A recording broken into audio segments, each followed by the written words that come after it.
Going to be working our way through Isaiah 14, verses 12 through 20.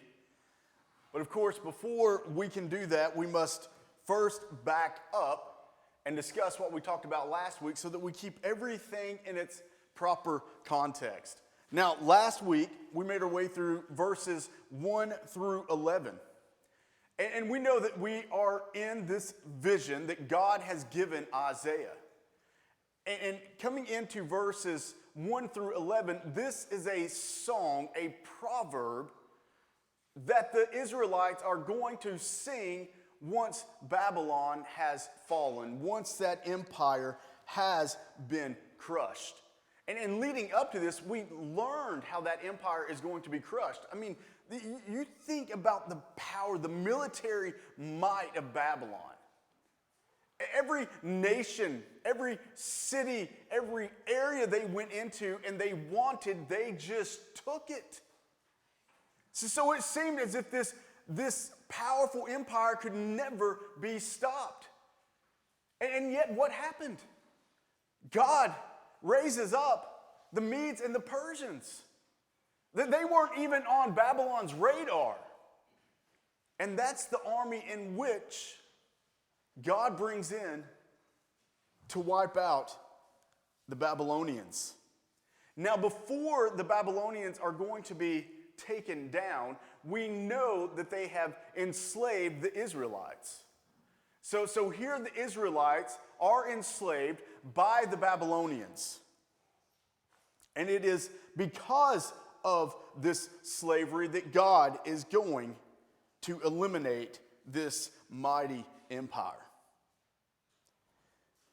What's interesting with this song, as it's being sung out loud once this takes place, we look at the Israelites, the very ones who have been given this proverb. Who are the Israelites? The chosen people who have rebelled against God time and time again. And yet, what does God do with his own? Does he leave them? Does he destroy them? No. He disciplines them, yes, but they are always his. That is the covenant that he has made with them. And because they are his, he is going to rescue them. That's what God does. He will always rescue his elect. But not only is God going to rescue the Israelites from this powerful empire, but he's going to bring them back into their homeland. The very homeland that he promised them. Did they rebel against him? Were they removed from their homeland? Absolutely. But it's theirs. So God is going to bring them back to it. But he's not going to stop there, church. The very nations surrounding Canaan, the land of Canaan, the Israelites, those nations did not like them. Those Gentiles did not care for them.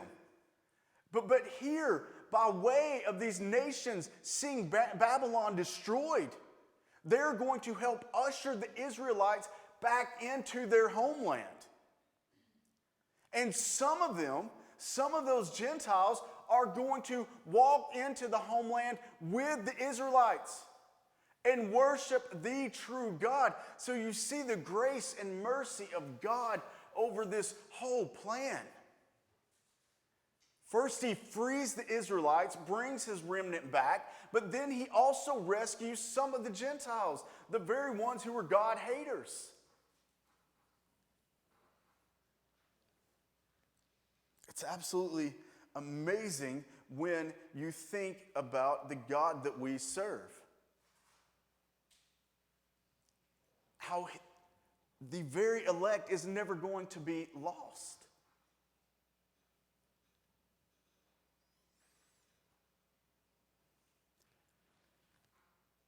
So the Israelites are going to be taught this song, and they would remember it. But we also learned something else about this song that seems a little shocking, that this song was actually a taunt towards the Babylonian kings. the tyrants. And it would be, this song, the main emphasis was how God brought the almighty, powerful king down. Now, we ended last week with the song where it's speaking sarcastically of the Babylonian king after being killed, going to the place of the dead, where his enemies, that being the kings of other nations that he overthrew, are going to be asking him, how did you end up down here? You were the man up there. You ruled over all things, so it seemed.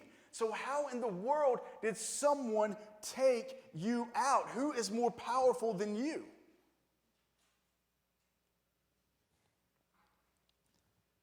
And this is going to lead us into Isaiah 14, verse 12. It says here, you can just imagine this conversation. How you are fallen from heaven, O day star, son of dawn. Now we're continuing with this understanding in how the world looked at the king of Babylon. That he was the ruler, almighty and powerful. He was the bright, shining star during that time. And yet, in reality, in the truth of God's word, he was just like all of fallen mankind. A sinner.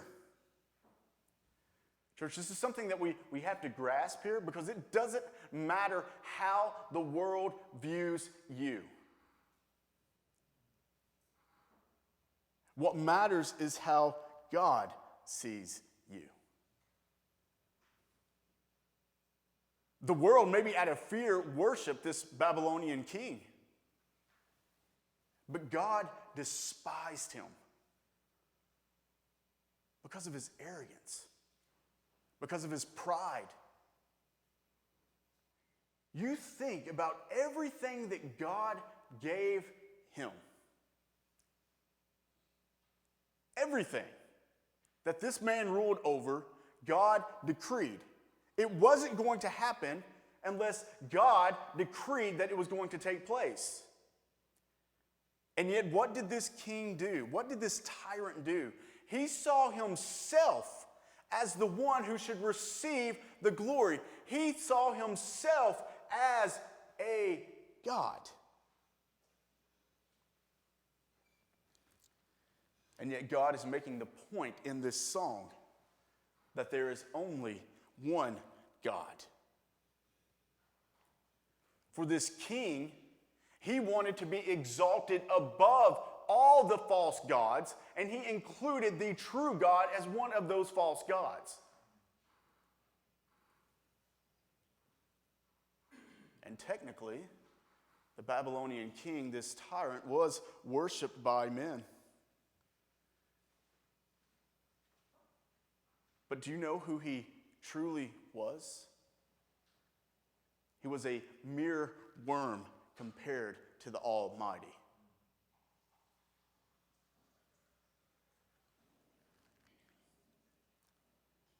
Look what it says. It continues and says, how you are cut down to the ground, you who laid the nations low. How mighty is the king? How powerful is he? Compared to man, he was able to wreck many of kings and take their lands, take their people.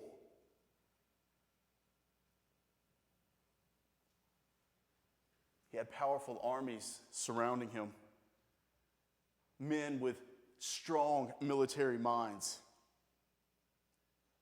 And yet all of this was God's doing. God surrounded him with those men, with those armies, with this empire.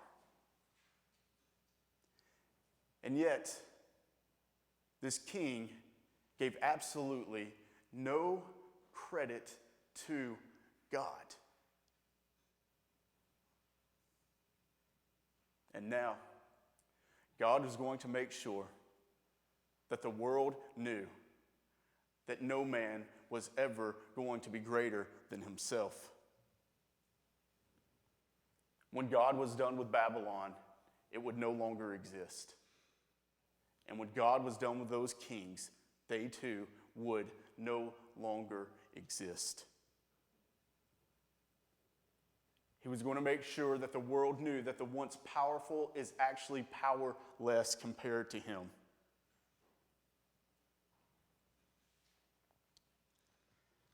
And think about it today. We see this. Many of men who rule over nations are arrogant. They see themselves as the ones who put themselves in that very place. All credit goes to them. That's how they see it. Most of the rulers over nations today are either agnostic or atheists. They do not believe in the one true holy God.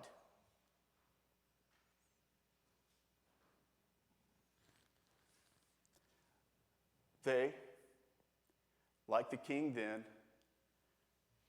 do not thank the Lord for everything that he has given them. Why do they need God?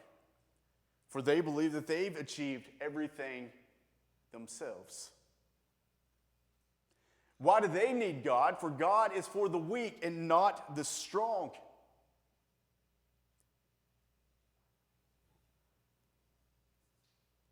And think about it. That's exactly right. God is for the weak. God is for the one who knows that they cannot save themselves. For the strong, they don't look to God. They are their own savior, a false one. But that's how they view themselves.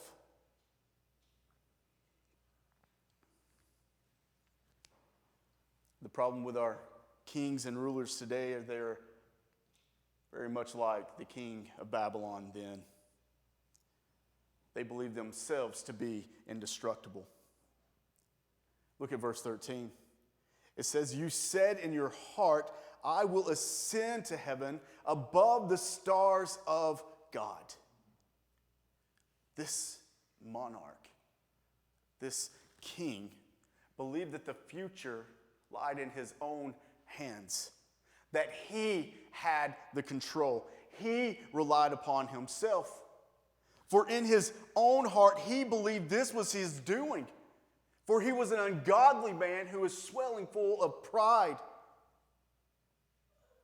This king would even look to the heavens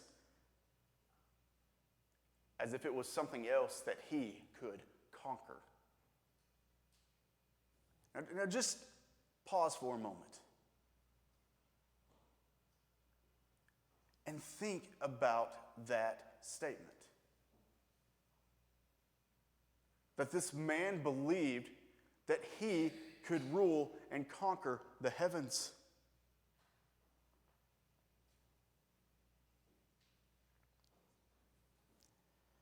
And man hasn't changed. Not since the fall. Satan is truly a one-trick pony. And what is it that he does? What is that promise that he makes to man? That you too can be like God.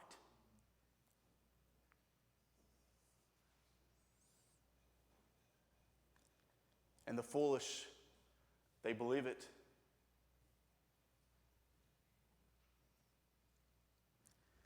In this mindset, look what else would be the thoughts of this king or kings.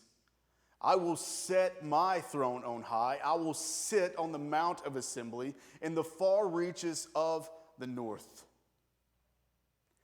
Now, some commentators believe that the Babylonian king is referring to Mount Zion, the city of the great king. We see this in Psalm 48:2, where it says, "Beautiful in elevation is the joy of all the earth, Mount Zion in the far north, the city of the great king." And of course, we know that this is going to be speaking of the great king who is to come, a foreshadowing of Christ.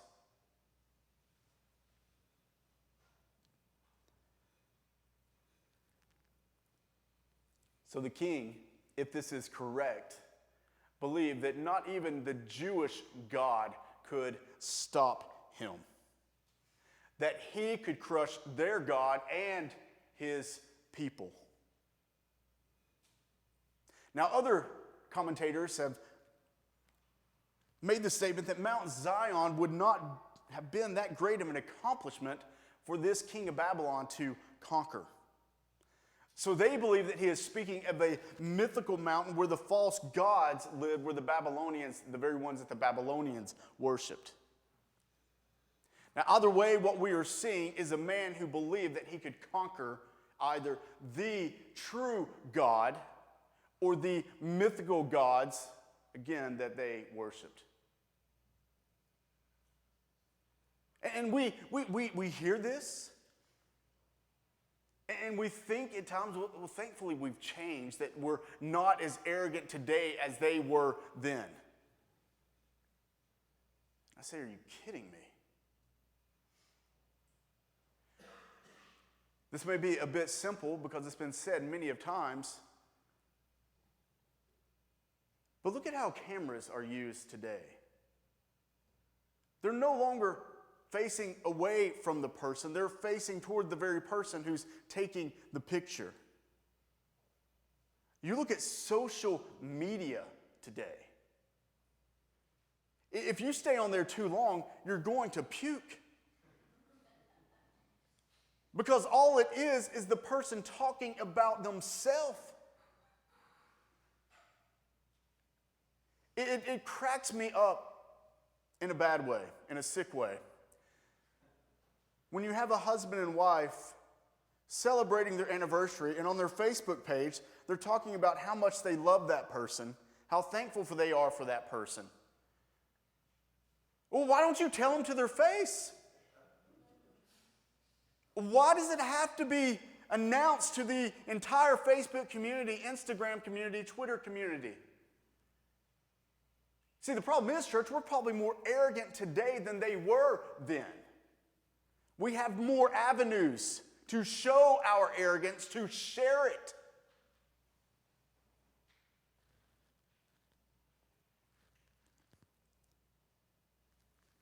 Verse 14.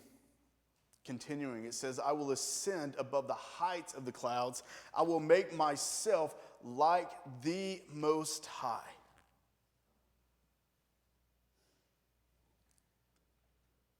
This would be the thought, of course, of the Babylonian king. Remember what I said earlier, that man has not changed, that Satan is a one-trick pony. We recall the garden. The one command that was given by God to Adam and Eve was what? Not 10, 1. You see that tree right there? Do not eat from that tree. What happens? Satan slithers his way into the garden. And look at what it says. Genesis 3:5. For God knows that when you eat of it, speaking of the trees, your eyes will be open, or that tree, and you will be like God, knowing good and evil.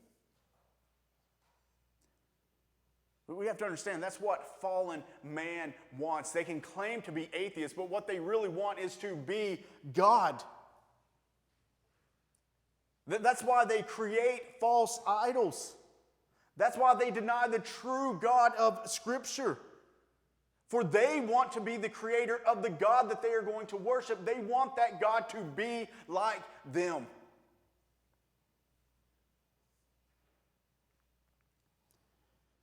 However, the arrogant will not succeed. And truly, that's what every non-believer is. A fallen, arrogant person.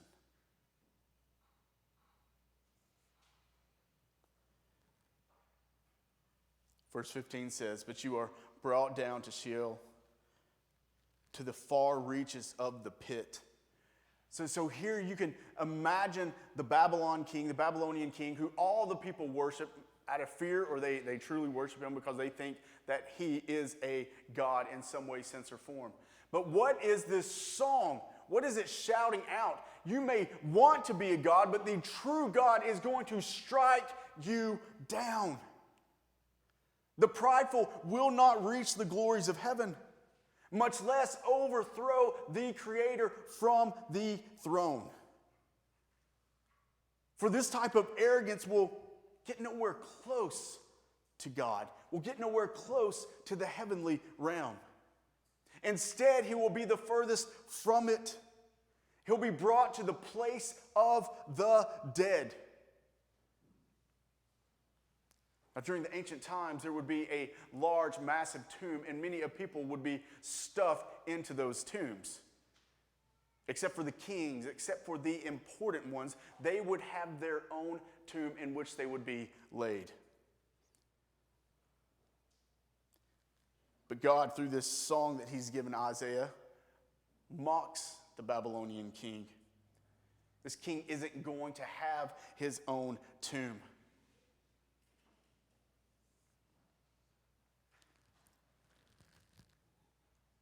For this king will not even be buried like a peasant.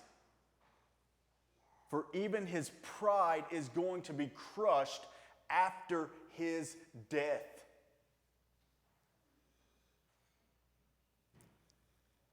We see here this song is going to continue to mock the dead kings. Look at verse 16.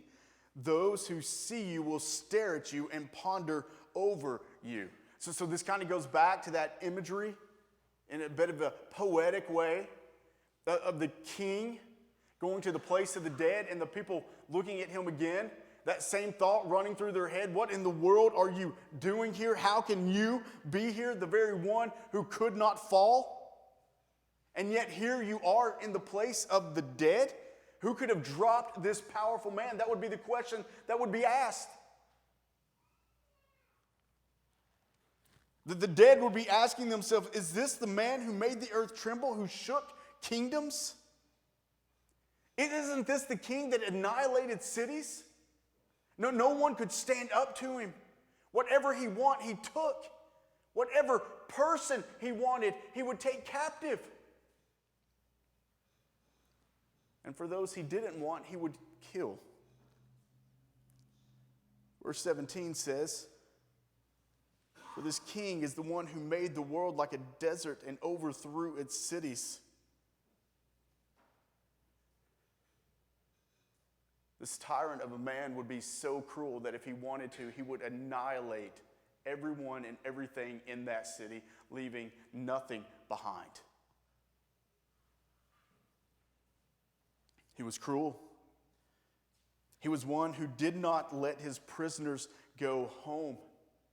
Now, some kings, when they would overthrow a kingdom, they would take some prisoners. But to show that they were kind and that they would rule fairly, they would allow certain prisoners to return back home. It was a kind gesture. But not this tyrant. No prisoner was allowed to go home.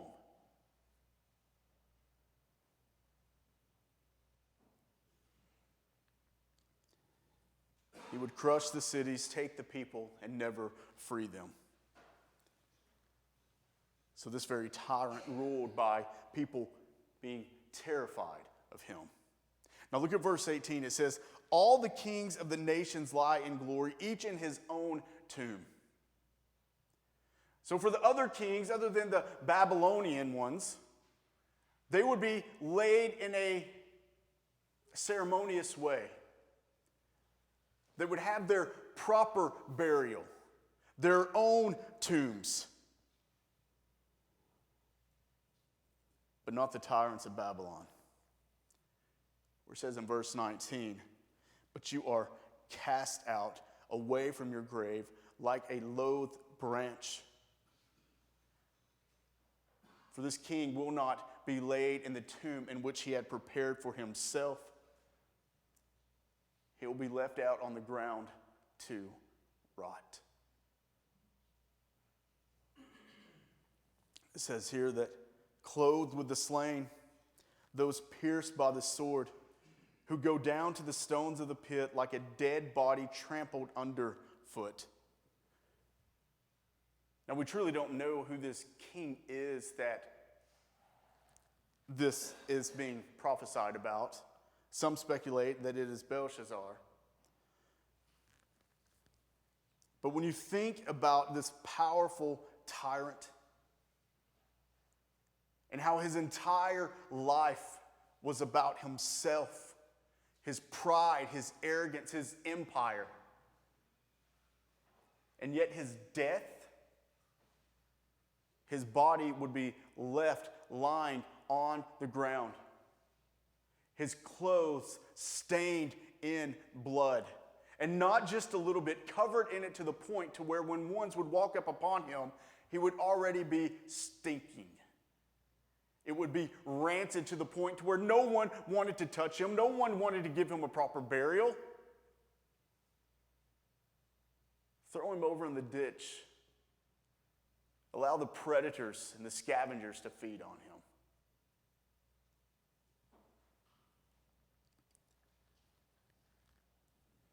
That's how this tyrant would be left. Not with an honorable burial, but one of dishonor. For his body will not be protected by the earth. It will be torn apart by it.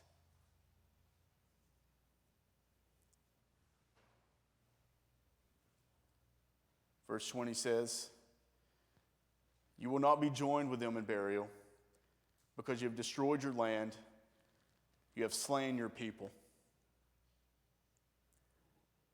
God was going to make sure that this man was not going to receive the proper burial for a king. This man was anti-God. And it was evident by how he used the power that was given to him by God. He abused his power. He brought ruin upon the land, and he crushed his own subjects. And now God was going to do the same to him. Not only crush him physically, but also crush his name. It goes on to say, "May the offspring of evildoers nevermore be named." For the ungodly want to be known forever. They want their names to be eternal, never ending.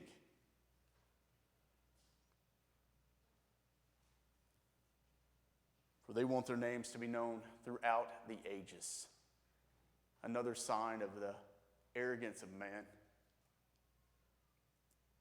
It's funny, isn't it, that the church has named a denomination after Martin Luther.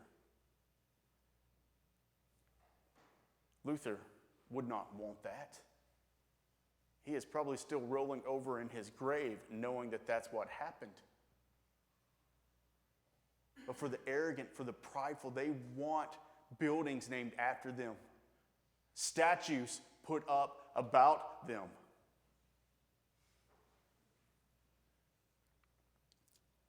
But God in this song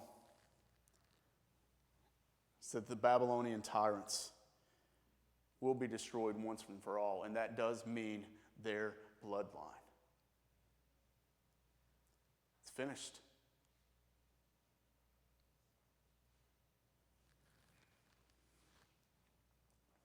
There's something that we need to learn from this song, church.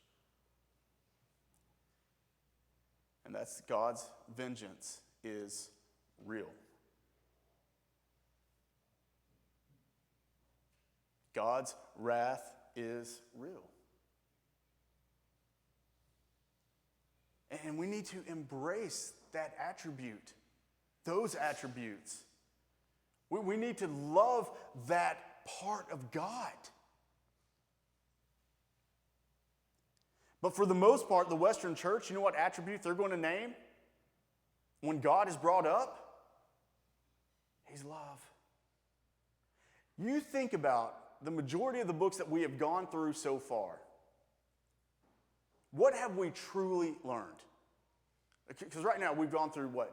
Genesis, Romans, Luke, Exodus, John before we planted here, and James or Jude? Is it James? It was a J. It was a J. But when you think about that, when you think about those verses, and what we've done, we've gone verse by verse. 2 Peter, you went through, what have you gone through in Sunday morning? So we got 1 and 2 Peter so far. There's been more. But what's that? Yeah, Habakkuk. I forgot about Habakkuk. But when you sit there and you think about that, is the love of God there? Yes. But is that all you hear about? No. You find out who you truly are. Apart from God, you are a wicked sinner who does not want Him. And yes, we learned about the grace and mercy of God and how He rescues His elect. And He does so because He first loved them, that He gave His only begotten Son. So yes, absolutely, love is there, but so is His vengeance, so is His wrath. We can't just pick and choose the attributes that we like of God. We have to study the Word and learn who He is. For how can we truly worship Him if we don't know Him? You think about this book that He has given to us. This is how He has revealed Himself. Why do we only want parts of the book?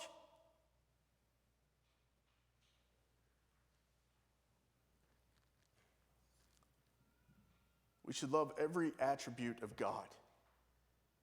And that means, yes, His vengeance and His wrath.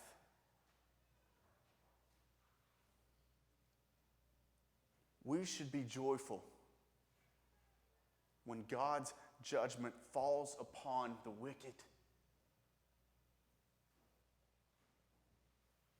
Is that wrong to say? Sadly, in most Western churches, it is. But it's not.